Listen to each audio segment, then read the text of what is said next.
छात्रों, स्वागत है आपका प्री स्टडी के यूट्यूब चैनल में।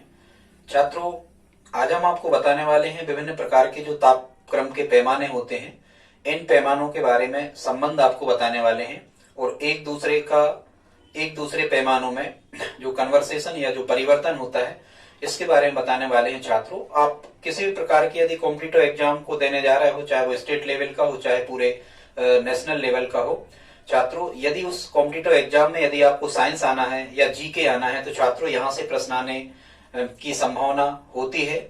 तो आइए देखते हैं इस चैप्टर को, तापमान के विभिन्न पैमाने और उनमें संबंध क्या होता है। पहले हमने छात्रों ये संबंध बताने का प्रयास नहीं किया है। सबसे पहले हम आपको इसके कुछ इतिहास के बारे में बता दे रहे हैं कि जो तापमान है, तापमान असल में क्या होता है। ये किसी भी पदार्थ के, चाहे वो ठोस, तरल, गैस, किसी भी अवस्था में हो, इसके अणुओं की छात्रों ये औसत गतिज ऊर्जा को हम ताप कहते हैं। हालांकि तापमान बढ़ाने से ऊर्जा, गतिज ऊर्जा उनकी बढ़ती है और तापमान कम करने से कम हो जाती है। बहुत सारे क्यों वाले प्रश्न हैं, हम इनको आपको आगे बताएंगे। हालांकि यहाँ आपको बता दें कि जो तापमान है ये किस उपकरण से मापा जाता है। छात्रों, तापमान मापा जाता है तापमापी या थर्मामीटर। इंग्लिश में उसे थर्मामीटर कहते हैं और हिंदी में कहते हैं तापमापी। ठीक है छात्रों, सबसे पहले जो तापमापी बनाया था ये 1612 में संतोरियो नामक वैज्ञानिक ने बनाया था। इटली के संतोरियो, 1612 में सबसे पहले संतोरियो नामक वैज्ञानिक ने बनाया था। लेकिन इन बहुत से पैमाने इसके बाद और भी बनाए गए, पर वो ठीक नहीं रहे, उनसे मापन संभव नहीं हो सका। आंकड़े जो प्राप्त हुए वो भ्रमित करने वाले थे, तो उन सबको नेग्लेक्ट कर दिया गया और सबसे सफलतम प्रथम जो तापमापी बनाया वो बनाया ग्रेवियल फारेनहीट ने, और ये बनाया 1714 में छात्रों। और ये इसमें किसका उपयोग किया गया? पारे का उपयोग किया गया। इसे पारा थर्मामीटर भी कहा जाता है। छात्रों, कई बार यहाँ से प्रश्न आता है कि तापमापी में पारे का ही उपयोग क्यों होता है। छात्रों, कई कारण हैं। एक तो पारा एक चमकदार धातु है, पाठ्यांक लेने में आसानी होती है। फिर जो पारा है ये लंबी ताप परास में कार्य कर सकता है, मतलब टेम्परेचर कितना भी बढ़ जाए तो पारे में प्रसार होता है। दूसरा, तापमान पाके पारे में प्रसार होता है। अगला, पारा जो है ये उसकी जो नली है कांच की उसको गीला नहीं करता, मतलब कांच से पारा चिपकता नहीं है, इसलिए पारा एक चमकदार धातु है। छात्रों, बहुत सारे कारण हैं, आप समझ पा रहे होंगे। तो पारे का उपयोग थर्मामीटर में किया जाता है। इसके बाद में छात्रों यहाँ हमने लिख रखा है क्लिनिकल तापमापी जो होता है। क्लिनिकल तापमापी का मतलब छात्रों होता है जो डॉक्टर लोग जो उपयोग करते हैं, कहाँ उपयोग करते हैं? अपनी क्लिनिक पे। उसमें टेम्परेचर कहाँ से कहाँ लिखा होता है, ऐसे प्रश्न भी आपसे आते हैं। तो इसमें छात्रों 35 डिग्री सेंटीग्रेड से 43 डिग्री सेंटीग्रेड तक का तापमापी ये होता है। इसकी निम्नतम परास होती है 35 डिग्री सेंटीग्रेड और अधिकतम परास होती है 43 डिग्री सेंटीग्रेड। मतलब डॉक्टरी तापमापी में 35 डिग्री सेंटीग्रेड से 43 डिग्री सेंटीग्रेड तक के खाने बने होते हैं। ठीक है, आप समझ पा रहे होंगे। क्यों 35 से 43 क्यों बने होते हैं छात्रों? क्योंकि डिग्री सेंटीग्रेड में स्वस्थ मानव के शरीर का ताप होता है 37.4 डिग्री सेंटीग्रेड। इसी को हम कहते हैं 37.4 अंश सेल्सियस या डिग्री सेंटीग्रेड, एक ही बात है। यहाँ छात्रों हमने स्वस्थ मनुष्य के शरीर का तापमान लिखा है, वैसे आप बदल सकते हो। 98.4 डिग्री फ़ारेनहीट या 37.4 डिग्री सेंटीग्रेड या 310 डिग्री केल्विन, ये तीन पैमानों पर हमने तापमान मनुष्य का लिख रखा है। फिर छात्रों यहाँ लिखा है ये 20 से 25 क्यों लिखा है? ये इसलिए लिखा है हमने यहाँ, कभी कभी प्रश्न आता है कि वह ताप परास या वह ताप की रेंज क्या है जिसमें मानव बड़ी आसानी से अनुकूलित रह सकता है। मतलब किसी भी मनुष्य को ना ठंड लगती है और ना गर्मी लगती है।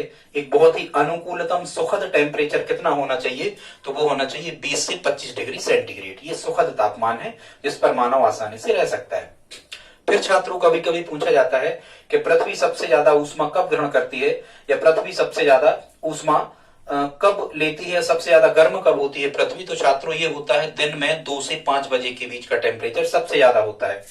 और ध्यान रखना, जो टेम्परेचर ये मौसम बुलेटिन होता है जो टीवी में मीडिया वाले जो बताते हैं, वो दिन का सबसे ज्यादा जो तापमान होता है वो बताते हैं तापमान। ठीक है, और रात का जो सबसे कम होता है वो रात का बताते हैं। ठीक है, फिर यदि कहा जाए कि सबसे कम तापमान पृथ्वी या सबसे ठंडी कब होती है पृथ्वी, तो छात्रों ये सुबह टाइम 4 से 5 बजे के बीच, जब सूर्योदय होने वाला होता है इसके पहले 4 से 5 बजे के बीच पृथ्वी सबसे ज्यादा ठंडी होती है। ठीक है, आप समझ रहे होंगे। इसके बाद छात्रों हमने एक तापमापी का नाम और लिख रखा है यहाँ, पायरोमीटर। पायरोमीटर, सूर्य को कोई पा नहीं सकता, ऐसे आप याद रखना छात्रों। बहुत ही ज्यादा ताप परास की जो वस्तुएं होती हैं, जैसे किसी कोयले की भट्टी आदि का तापमान ज्ञात करना या सूर्य का तापमान ज्ञात करना, मतलब उच्च तापक्रम परास वाली वस्तुओं के तापमान किस उपकरण से ज्ञात किए जाते हैं छात्रों, पायरोमीटर नामक उपकरण से। फिर कभी कभी प्रश्न आता है कि ऐसी वस्तुएं जिनकी उच्च तापमान तो है ही, मतलब जैसे ठीक है, और यदि कहा जाए तो वो हमसे बहुत ज्यादा दूरी पर स्थित हैं, तो उनके तापमान किस उपकरण से ज्ञात किए जाते हैं, तो उसका नाम है पूर्ण विकिरण उत्तापमापी। दूर की वस्तुओं के तापमान पूर्ण विकिरण उत्तापमापी से ज्ञात किए जाते हैं। ठीक है छात्रों, कभी कभी आपको प्रश्न आता है या पूरी विज्ञान में लिखा होता है कि कमरे के ताप पर, लिखा होता है जैसे कमरे के ताप पर पारा द्रव धातु है, अपवाद है, धातु में ठोस होती है पर पारा द्रव। तो छात्रों कमरे के ताप का मतलब लिया जाता है 27 डिग्री सेंटीग्रेड। कितना? 27 डिग्री सेंटीग्रेड औसत। फिर छात्रों यहां लिखा है परम शून्य ताप। परम शून्य ताप की माप पूछी जाती है। परम शून्य ताप होता है -273.15 डिग्री सेंटीग्रेड। इस ताप तक पहुंचना संभव नहीं होता है, केवल हाइड्रोजन गैस यहां तक पहुंच पाती है। आगे कभी इसके बारे में हम आपको बताएंगे। फिर छात्रों यहां हमने कुछ चीजें और लिख रखी हैं, इनको देख लेते हैं। एक तो यहां लिखा है ऊष्मा का स्थानांतरण। छात्रों ऊष्मा या ताप का स्थानांतरण 3 विधियों से होता है। सबसे पहले यहां लिखा है चालन। चालन का मतलब होता है ठोसों का गर्म होना। तो ठोस किस विधि से गर्म होती है, जैसे कहा जाए कि लोहा गर्म होता है, तो किस विधि से लोहा गर्म होगा, चालन से। मतलब ठोसों में ऊष्मा का आदान प्रदान चालन की विधि से होता है। फिर यहां लिखा है बहन। बहन मतलब बहना, बहते कौन है, द्रव। द्रवों में ऊष्मा का आदान प्रदान छात्रों संवहन विधि से होता है। ये विधियां पूछी जाती हैं। एक तो प्रश्न ऐसा आता है कि ऊष्मा स्थानांतरण की विधि नहीं है, चालन, संवहन, विकिरण, इनके अलावा कोई विधि आए तो वो है नहीं। जैसे कहा जाए कि केटली में रखी चाय गर्म हो जाती है, तो छात्रों द्रवों में ऊष्मा का आदान प्रदान संवहन द्वारा होता है। केटली में रखी चाय यदि गर्म हो जाती है तो संवहन की क्रिया के द्वारा। ठीक है। फिर छात्रों गैसों का गर्म होना या वायुमंडल का गर्म होना, ये कहलाता है विकिरण। मतलब गैसों में ऊष्मा का आदान प्रदान किस विधि से होता है, विकिरण के द्वारा होता है। ठीक है। फिर छात्रों यहां हमने कुछ चीजें और लिखी हैं। एक तो परिभाषा लिख रखी अवस्था परिवर्तन, ठोस, द्रव, गैस। छात्रों आगे देखते हैं। यहां हमने ऊष्मा स्थानांतरण की विधियां आपको बताई, चालन, संवहन और विकिरण। 3 विधियों द्वारा ऊष्मा का स्थानांतरण होता है। छात्रों यहां अवस्था परिवर्तन। अवस्था परिवर्तन क्या कहलाता है, ठोस से द्रव, द्रव से ठोस, ठोस से गैस, इस टाइप से परिवर्तन करना। पदार्थ की 3 अवस्थाएं होती हैं, ठोस, द्रव, गैस, इस टाइप से। छात्रों सबसे पहले यहाँ अवस्था परिवर्तन में एक यहां से परिभाषाएं आती हैं। गलन। गलन क्या कहलाता है छात्रों, किसी वस्तु जो ठोस अवस्था में है तो वह तापमान, मतलब एक निश्चित तापमान होता है प्रत्येक वस्तु का, उस तापमान पर जो ठोस वस्तुएं होती हैं ये द्रवावस्था में परिवर्तन हो जाती हैं। तो ये प्रक्रिया क्या कहलाती है, गलन कहलाती है छात्रों। ठीक है, ठोस से द्रव में बदलना। फिर यहाँ लिखा है जमना या हिमायन। छात्रों ये जमना या हिमायन, चूंकि ये हिमांक जैसा शब्द यहाँ पर छुपा है, तो जमना क्या कहलाता है छात्रों, द्रव अवस्था में जो वस्तुएं होती हैं, इन द्रव अवस्था से जब वो ठोस अवस्था में परिवर्तित हो जाती हैं तो जिस ताप पर होती हैं वो हिमांक कहलाता है। जैसे जल का हिमांक हम 0 डिग्री सेंटीग्रेड कहते हैं, क्योंकि 0 डिग्री सेंटीग्रेड पर जो जल है वो बर्फ में बदल जाता है। ठीक है, तो जमना या हिमायन का मतलब क्या होता है, आप समझ पा रहे होंगे कि द्रव से ठोस में परिवर्तन होने की घटना जमना या हिमायन कहलाता है। फिर यहाँ छात्रों लिखा है क्वथनांक। तो ये क्वथनांक क्या कहलाता है, कोई द्रव जितने ताप पर उबलना चालू कर देता है, मतलब द्रव से वाष्प बनना चालू हो जाती है, उसे हम क्या कहते हैं छात्रों, उसे हम क्वथनांक कहते हैं। खासकर उबलने को ही क्वथनांक कहते हैं। जल का क्वथनांक 100 डिग्री सेंटीग्रेड होता है। 100 डिग्री सेंटीग्रेड पर जल उबलने लगता है। ठीक है, क्यों वाले क्वेश्चन बाद में बता देंगे। फिर यहाँ छात्रों लिखा है अगली परिभाषा है संघनन। संघनन क्या कहलाता है छात्रों, गर्म वाष्प का ठंडा होना, मतलब वाष्प का द्रव में बदलना। सीधी सी बात, वाष्प का या गैसीय अवस्था में जो जल होता है, संघनन के परिणाम स्वरूप ही वर्षा होती है, आप जानते हो।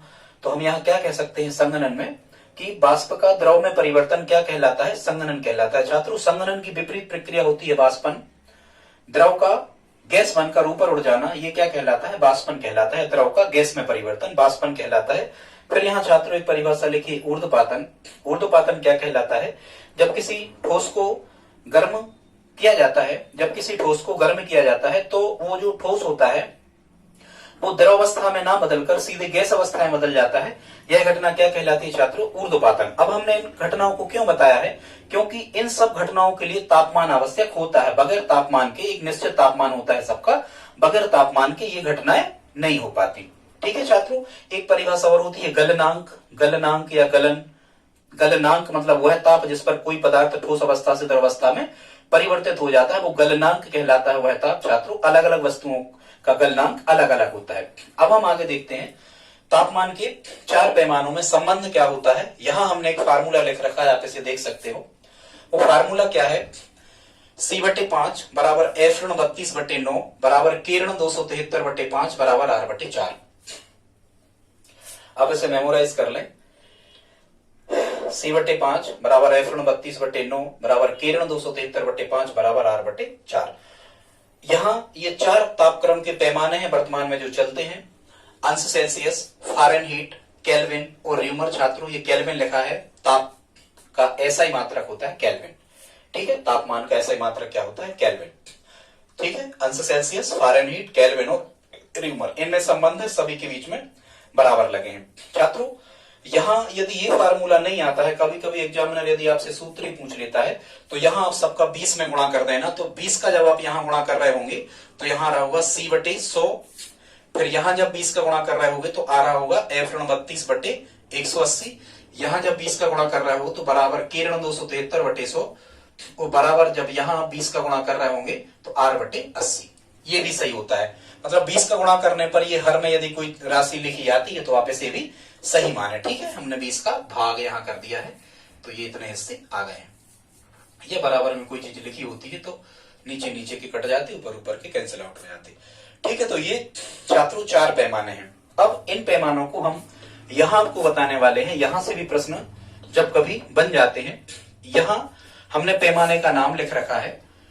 फिर जितने भी ये वैज्ञानिक हुए हैं जिनने ये तापमान के जो पैमाने बनाए हैं, उनने इसको हेमांक और क्वथनांक, मतलब हेमांक मतलब वही आप समझ रहे होंगे कि द्रव से ठोस में बदलना, और क्वथनांक मतलब उसका उबलना। ठीक है, तो ऐसे तापमानों पर इनको बना रखा है। अब छात्रों हमें क्या करना है कि सबसे पहले तो ये कुल भाग पूछे जाते हैं कि सेंटीग्रेड पैमाने पर कुल भाग कितने होते हैं। ठीक है, फारेनहीट पैमाने पर कुल भाग कितने होते हैं, या र्यूमर केल्विन पैमाने पर कुल भाग कितने होते हैं। तो यहां छात्रों जो ये सेंटीग्रेड पैमाना है, इसका हेमांक लिया गया है 0 डिग्री सेंटीग्रेड और क्वथनांक लिया गया है 100 डिग्री सेंटीग्रेड। और ये सब पानी को ध्यान में रखकर, मतलब पानी से संबंधित करके ये पूरी चीजें यहां पर लिखी गई हैं। आप एक चीज समझ सकते हो। तो हेमांक होता है सेंटीग्रेड पैमाने पर 0 डिग्री सेंटीग्रेड। वैसे ही आप ये तो आपको याद ही हो जाएगा, हेमांक 100 डिग्री, जल का हेमांक 0 डिग्री सेंटीग्रेड और क्वथनांक होता है 100 डिग्री सेंटीग्रेड पर जल उबलता है। और छात्रों यहाँ इनका जो डिफरेंस होता है, इनका जो अंतर होता है, यदि हम 100 में से 0 घटा रहे होंगे तो यहाँ आ रहा होगा 100। मतलब इनके क्वथनांक और हेमांक का जो अंतर होता है वो भागों की संख्या के बराबर होता है। कहने का मतलब यदि हम 100 में से 0 घटाएंगे तो 100 आएगा।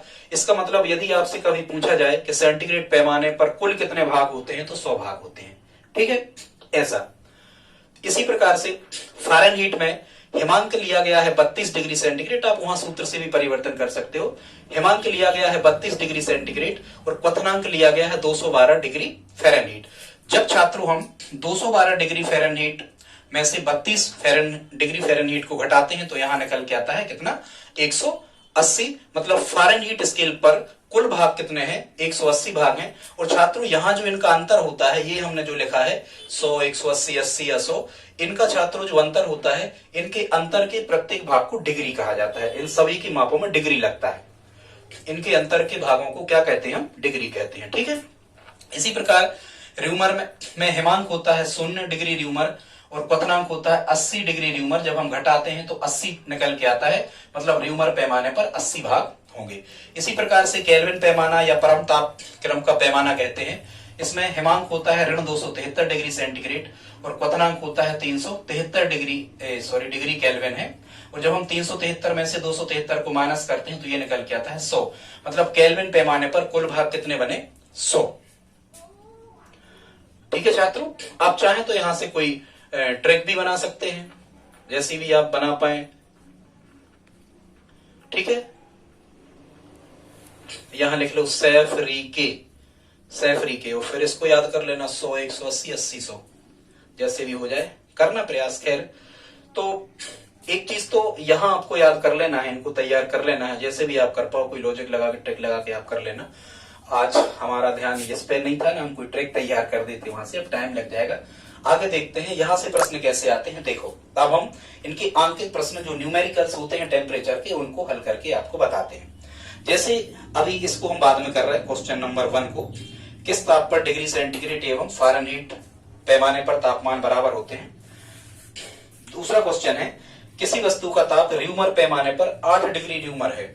मतलब अब 8 डिग्री र्यूमर है और कह रहे हैं सेल्सियस, अंश सेल्सियस स्केल पर ये कितना होगा। हम दूसरा सॉल्व कर रहे हैं, दूसरा हल कर रहे हैं। कह रहे हैं किसी वस्तु का ताप र्यूमर पैमाने पर 8 डिग्री र्यूमर है। मतलब आर का मान उन्होंने दे रखा है 8, सीधी सी बात ये है। और अंश सेल्सियस मतलब आपको सी की वैल्यू फाइंड करना है, सी का मान हमें निकालना है। अब छात्रों, हमारे पास जो फार्मूला है, इसमें हम इसके बराबर ये रख सकते हैं, इसके बराबर ये रख सकते हैं, इसके बराबर ये रख सकते हैं, या इसके बराबर ये, इसके बराबर ये, या इसके बराबर ये, किन्हीं भी दो राशियों को एक दूसरे के बराबर हम रख सकते हैं। फार्मूला ये कहता है। तो यहां देखो, हमें र्यूमर से काय में चेंज करना है, र्यूमर से हमें चेंज करना है काय में, अंश सेल्सियस या डिग्री सेंटीग्रेड में। तो हम केवल किन किन को ले लेंगे, हम केवल इसमें C/5 मतलब अंश सेल्सियस ले लिया, और र्यूमर का ले लेंगे बराबर R/4, बाकी को हम छोड़ के चलेंगे, क्योंकि हमें र्यूमर में मान दे रखा है और अंश सेल्सियस में हमें फाइंड करना है। तो केवल उन्हीं दो को बराबर हमें लिख लेना है। और छात्रों, अब जब हम इनके मान रख रहे होंगे तो C की वैल्यू तो फाइंड करना, C जो कहते हैं C/5 बराबर R का मान है 8 और बटे 4। ठीक है छात्रों, या तो 4 से 8 कैंसिल आउट कर दो, नहीं तो आप कैसे करोगे, यदि बटे में संख्याएं लिखी होती हैं और बीच में लगा होता है बराबर, तो हम करते हैं त्रिक गुणा, क्रॉस मल्टीप्लाइकेशन। और त्रिक गुणा सबसे पहले अज्ञात राशि का, C का 4 में, तो यहाँ आएगा 4C बराबर 5 अट्ठे 40, ये गुणा में है। जब हम C की वैल्यू फाइंड कर रहे होंगे तो 40 और 4 आ जाएंगे बटे में, तो ये कैंसिल आउट होके कितने बन गए, 10। माने C का मान कितना आ गया, 10 आ गया। या हम इसी को कहेंगे 10 डिग्री सेंटीग्रेड, इसमें लगा दो, ये हमारा आंसर हो जाएगा। समझ पा रहे होंगे। मतलब यदि ये कहा जाए कि किसी क्षण का तापमान र्यूमर में 8 डिग्री र्यूमर है, तो अंश सेल्सियस में वो कितना होगा, 10 डिग्री सेंटीग्रेड होगा। आप आसानी से निकाल पा रहे होंगे। ठीक है छात्रों, आगे देखते हैं।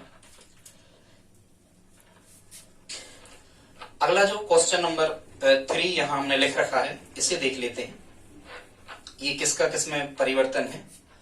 तो क्वेश्चन लिखा है यहां पर 3 नंबर का, किसी वस्तु का ताप 35 डिग्री सेंटीग्रेड है। छात्रों, तीसरा वाला सॉल्व कर रहे हैं। मतलब C की वैल्यू है 35 डिग्री सेंटीग्रेड, मतलब C का मान आप तो सीधा लिखो 35, बस इतना लिख लिया करिए। और केल्विन स्केल पर क्या होगा, मतलब केल्विन मतलब K की वैल्यू हमें फाइंड करना। तो अब आप देखो कि C और K में संबंध क्या होता है, तो हम यहाँ इस फार्मूला से क्या लिखेंगे, C/5 बराबर K ऋण 273/5। छात्रों, यहाँ पूरे बटे की लाइन है और यहाँ पूरे बटे की लाइन है। यदि बटे के रूप में संख्याएं लिखी होती हैं और पूरे बटे की लाइन होती है, तो नीचे नीचे के कट जाते हैं और ऊपर ऊपर के कट जाते हैं। मतलब केवल यहां से क्या बचा, C बराबर K ऋण 273। अब C की वैल्यू हम ये बचा केवल C बराबर K ऋण 273। उससे अंश सेल्सियस और केल्विन में तो आप हमेशा ऐसा कर ही दिया करें। ठीक है, अब C की वैल्यू कितनी रखोगे आप, 35 दे रखी है हमें, तो 35 बराबर K ऋण 273। छात्रों, 35 ज्यों के त्यों रखो, 273 को इस तरफ लाओ, पक्षांतरण करो तो चिन्ह पलट जाएगा। ऋण के थे बराबर किस तरफ आए, धन के हो गए, के ज्यों का त्यों। अब आप इनको जोड़ दो, 5 और 3 8, 7 और 3 10 का 0 हंसला 1 2 और 1 3, 308 बराबर क्या आ गया, के, या इसी को हम क्या कहेंगे, 308 डिग्री केल्विन। ये हमारा क्या होगा, तीसरे क्वेश्चन का आंसर होगा। आप समझ पा रहे होंगे। इसी प्रकार से हम बदलते जाते हैं। छात्रों, चौथा क्वेश्चन देखते हैं, इसमें हमने कौन कौन में परिवर्तन का प्रश्न लिखा है। किसी वस्तु का ताप 20 डिग्री फ़ारेनहीट है। छात्रों, चौथा सॉल्व कर रहे हैं हम, 20 डिग्री फ़ारेनहीट है। मतलब f का मान कितना दे रखा है 20, बस इतना लिख लो आप। तो कह रहे हैं रेमर, कह रहे हैं, अच्छा पांचवा है, चौथा ये था किसी वस्तु का ताप, चलो ठीक, चौथा ये था अपना कौन सा, किसी वस्तु का ताप 32 डिग्री फ़ारेनहीट है, मतलब f का मान कितना दे रखा है उन्होंने 32, और कह रहे हैं र्यूमर पैमाने पर क्या होगा, मतलब R की वैल्यू हमें फाइंड करना है। तो अब आप ये देखो कि फ़ारेनहीट और र्यूमर मतलब इन दोनों को बराबर रखो, तो इसका फार्मूला है F-32 बटे 9 बराबर R/4। इसमें F का मान कितना दे रखा है छात्रों, F का मान दे रखा है कितना दे रखा है 32, तो अच्छा 32 ही दे रखा है, चलो ठीक है 32 ही रख दो। तो यहाँ F की जगह लिखोगे आप कितना 32 ऋण 32 बटे 9 बराबर R/4।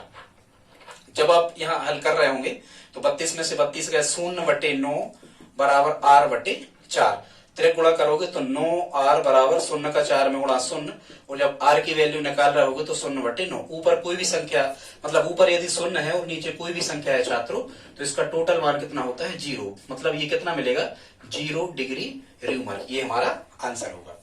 कितना होगा 0 डिग्री र्यूमर हमारा आंसर होगा, यदि फ़ारेनहीट का मान कितना है 32 डिग्री फ़ारेनहीट रखा जाए तो।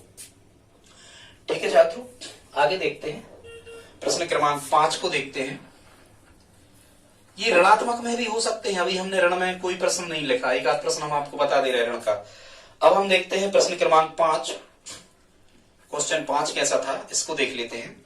कह रहे हैं किसी वस्तु का ताप 20 डिग्री फ़ारेनहीट है, सेल्सियस स्केल पर इसका ताप क्या होगा। वस्तु मतलब कुछ भी दे सकते हैं, छड़ पेन कुछ भी, किसी वस्तु का ताप 20 डिग्री फ़ारेनहीट है छात्रों, इसका मतलब क्या है, F का मान उन्होंने 20 दे रखा है, और क्या कह रहे हैं सेल्सियस स्केल पर क्या होगा, मतलब C की वैल्यू हमें फाइंड करना है। तो हम कौन कौन से बराबर रख लेंगे जिसमें अंश सेल्सियस और फ़ारेनहीट मिलते हो, तो ये शुरू के दो बराबर रख लेंगे, क्या C/5 बराबर F-32/9, ठीक है। तो ये मिलेगा C/5 बराबर F-32, मतलब F की जगह कितना रखेंगे हम 20-32/9, ठीक है। इसे जब हम सिंप्लीफाई कर रहे होंगे तो C/5 बराबर यहाँ कितना मिलेगा ऋण की 12/9, बटे में संख्या बीच में बराबर, त्रिक गुणा करोगे तो यहाँ मिलेगा 9C बराबर 12×5 60, ऋण के 60। यहाँ जब आप C की वैल्यू फाइंड कर रहे होंगे तो ऋण 60/9 आ जाएंगे नीचे, इसकी सरलतम भिन्न या लघुत्तम भिन्न या मानक रूप स्टैंडर्ड फॉर्मेट में इसे चेंज कर लो तो ये 3 से कैंसिल आउट हो रहे हैं, 3 से ये 20 बार कट गए और 3 से ये 3 बार कट गए, मतलब आ गया ऋण 20/3, ठीक है, ऋण 20/3। और किसमें हमें चेंज करना था, इसे हमें सेल्सियस में चेंज करना था, तो डिग्री सेंटीग्रेड इतना होगा, ठीक है। हालांकि ऐसे प्रश्न आते नहीं ऋणात्मक, पर फिर भी ठीक है, डाटा जो भी दिया है हम उसका मान रख के आसानी से हल कर सकते हैं, ठीक है छात्रों। एक प्रश्न और यहाँ बचा है, बहुत से प्रश्न ऋणात्मक टेम्परेचर में भी हम दें तो भी आप ऋण में मान रख देना और सिंप्लीफाई कर देना, ठीक है, समझ रहे होंगे, भाग कर देना। फिर यहाँ ये प्रश्न जब कभी पूछा ही जाता है एग्जाम में, कौन सा ये लिखा है यहाँ, कौन सा लिखा है कि किस तापमान पर डिग्री सेंटीग्रेड एवं फ़ारेनहीट पैमाने पर तापमान बराबर होंगे। डिग्री सेंटीग्रेड मतलब C और फ़ारेनहीट मतलब F, इनके मान बराबर होंगे तो वो मान क्या होगा कह रहे हैं। अब हमें डिग्री सेंटीग्रेड और फ़ारेनहीट में संबंध को लिखना होगा, ठीक है। तो यही लिखा है, शुरू के दो बराबर रख दो, C/5 बराबर F-32/9, इन दोनों को हमने क्या कर दिया बराबर रख दिया।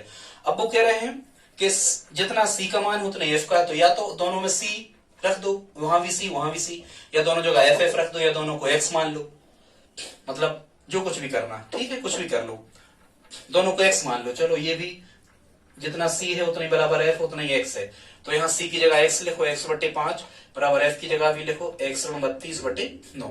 अब बटे में संख्याएं वो बीच में लगा बराबर, तो आप करोगे क्या छात्रों त्रिक गुणा, अज्ञात राशि से होता दोनों जगह ज्ञात राशि कहीं से कर दो, 9 का X में किया तो ये आ गया 9X, ठीक है, बराबर यहाँ कोष्टक लगा लो, 5 का X में अलग होगा तो 5X होगा, और 5 का ऋण 32 में अलग होगा, क्योंकि यदि यहाँ धन ऋण चिन्ह होता है तो इसका इसमें अलग होता है, इसमें अलग होता है, त्रिक गुणा। तो 5X और 5 का जब 32 में कर रहे होंगे तो 30×5 150 और 2×5 मतलब 160 यहाँ पर ऋण के आ रहे होंगे। जब हम यहाँ पक्षांतरण कर रहे होंगे x की एक तरफ करो तो 9x ऋण 5x बराबर ऋण के 160, 9x में से 5x घटे 4x बचे बराबर ऋण के 160। जब हम यहाँ से x का मान यहां से फाइंड कर रहे होंगे तो ऋण 160 बटे 4 आ रहे होंगे नीचे। 4 से जब हम कैंसिल आउट कर रहे होंगे तो यहां रहा होगा ऋण 40। मतलब छात्रों ये ऋण 40 डिग्री फ़ारेनहीट कहें या ऋण 40 डिग्री सेंटीग्रेड कहें, मतलब ऋण 40 वो मान है, ये हमारा आंसर आ गया। ऋण 40 जहां भी लिखा उसे अपटेक कर दें। मतलब छात्रों ऋण 40 वह मान होगा जिसमें अंश सेल्सियस और फ़ारेनहीट स्केल पर जो तापमान होगा वो बराबर होगा ऋण 40 आंकिक मान पर। छात्रों इसी प्रकार हम अन्य वीडियो आपको उपलब्ध करवाते रहेंगे। यदि आज का वीडियो आपको अच्छा लगा हो तो please like share subscribe comment जरूर करें छात्रों। धन्यवाद।